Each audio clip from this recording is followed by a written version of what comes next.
அனைவருக்கும் வணக்கங்கள்.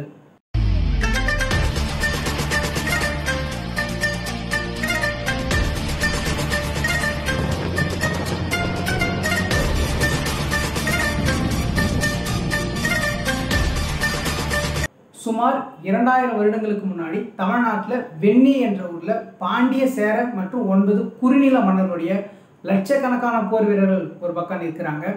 அதை எதிர்த்து 1000 போர் வீரர்களுக்கு முன்னாடி ஒரு மன்னன் நிற்கிறான்.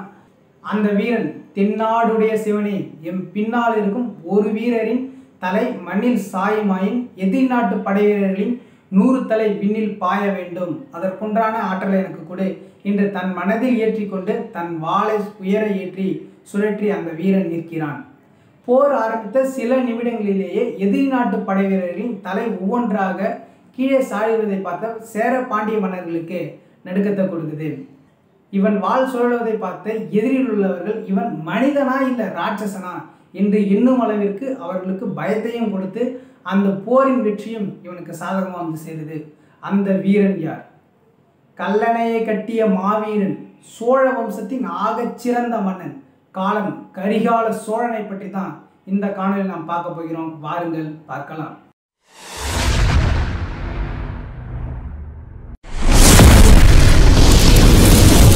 சுமார் 2000 வருடங்களுக்கு முன்னாடி, அதாவது 2ஆம் நூற்றாண்டில் சோழ தேசத்தை இளஞ்சர் சென்னி என்ற மன்னன் ஆட்சி செய்து வர்றாரு. தனக்காக எதுவும் செய்திடாமல் மக்களுக்காக எல்லாத்தையும் செய்து மக்களை சீரும் சிறப்புமாக ஆட்சி செய்துட்டு வர்றாரு. சோழ தேசத்தை சுற்றியுள்ள சேர மன்னனும் பாண்டிய மன்னனும் இந்த மன்னன் மக்களின் ஆதரவோடு மிகப்பெரிய சாம்ராஜ்யத்தையும் பல பகுதிகளையும் கைப்பற்றி ஆட்சி செய்துட்டு வர்றாரு. இவர் விட்டால் இவர் நம்மளுடைய பகுதியும் கைப்பற்றி விடுவார் என்று பயந்து தக்க சமயம் பார்த்து இளஞ்சர் சென்னியை கொண்டு வர்றாங்க. இந்த சமயத்தில் சோழ தேசத்தில் வெற்றிடம் உருவாகுது. ஏனென்றால் இளஞ்சர் சென்னிக்கு அந்த சமயத்தில் மகனோ மகளோ கிடையாது. இதனை அறிந்த பாண்டிய மன்னனும் சேர மன்னனும் பல ஆசை வார்த்தைகளை கூறி சோழ தேசத்து மந்திரிகளை கைக்கொள்ள போட்டுக்கிறாங்க. இந்த நிலையில் இவர்களுடைய சதி திட்டத்திற்கு ஆப்பு வைக்கும் விதமாக ஒரு செய்தி வந்து சேருது. அதாவது என்னன்னா, இளஞ்சர் சென்னியுடைய ஒரு மனைவியோட வயிற்றில் அவருடைய குழந்தை வளருது என்ற செய்தியை அறிந்தவர்கள் பல்வேறு சதி திட்டங்களை திட்டி அந்த குழந்தையை கருவிலேயே கொலை செய்ய முயற்சிக்கிறாங்க. ஆனால் ஒரு சில விசுவாசங்கள் சோழ தேச மந்திரிகள் மூலம் இந்த செய்தியை அறிந்த இளஞ்சர் சென்னியுடைய மனைவியர் தப்பிச் சென்று சில காலம் காட்டில் வாழ்ந்து குழந்தையை பெறாங்க. பிறப்பிலேயே பல்வேறு சதிகளை உடைத்திருந்த அந்த குழந்தை விண்ணை பார்த்து சிரித்து வளரும் போது பல்வேறு இன்னல்களையும் சந்திக்க வேண்டிய நிலைமை. வளரும் போதே பல்வேறு இன்னல்களையும் சந்தித்து மாமாவின் உதவியால் போர் பயிற்சியை அந்த பையன் வளரும் போதே கற்றுக்கிறான்.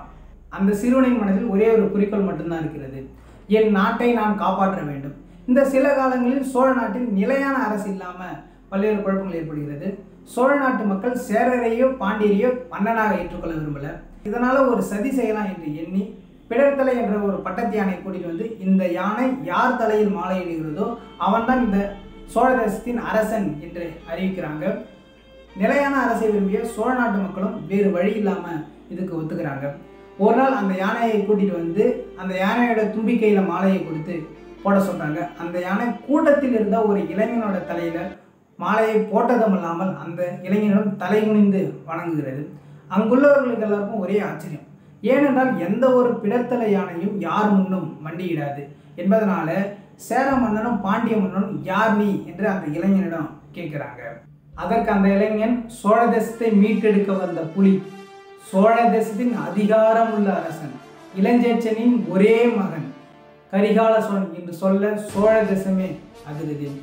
இதனை அறிந்த சேர மன்னனும் பாண்டிய மன்னனும் இவனை விட்டால் இவன் நாட்டையே கைப்பற்றுவான் என்று பயந்து கரிகால சோழனை சிறையில் அடைக்கிறாங்க.